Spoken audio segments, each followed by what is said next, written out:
అరే రే బ్రహ్మెంత పిసనారి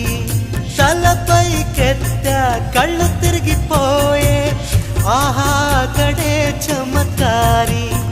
మెరుపును తెచ్చి కుంచగా మలచి రవివర్మ గీసిన వదనమట నూరడుగుల శిల ఆరడుగులుగా శిల్పులు చెక్కిన రూపమట భూమిలో పుట్టిన స్త్రీలందరిలో నీదే నీదే అందమట అంతటి అందం అంతా ఒకటై నన్నే చంపుట ఘోరమట ప్రియా ప్రియా చంపోతే నవ్వి నన్నే